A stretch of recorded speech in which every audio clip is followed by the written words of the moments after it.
Essa questão, ela aborda pra gente um experimento clássico aí na história da biologia, tá?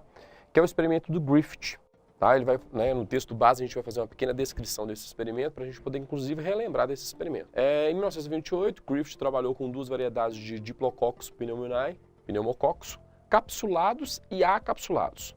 Os capsulados são patogênicos, causando a pneumonia e morte em animais. Os acapsulados não são patogênicos, não causam pneumonia.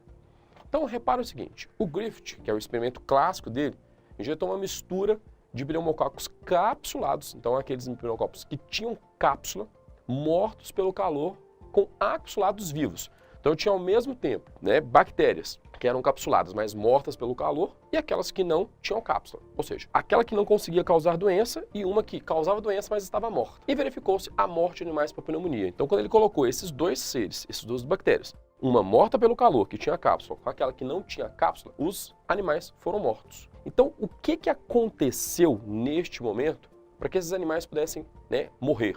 Então, ele pergunta assim pra gente, o fenômeno que ocasionou a presença de pneumococos capsulados no exame é...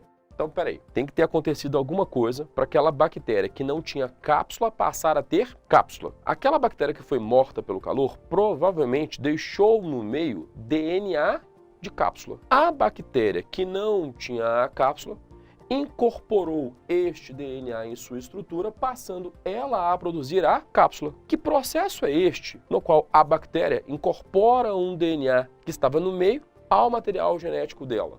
Tá? Transgenia? Não. Transformação? Opa, vamos deixar essa.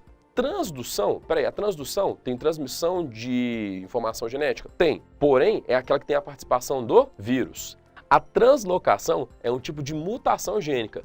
Transcrição é um processo no qual eu estou produzindo RNA a partir do DNA. Então, a transformação, ou seja, a resposta da questão é a letra B. É justamente esta, onde eu tenho a incorporação, né, de um DNA no meio, realizado por bactérias.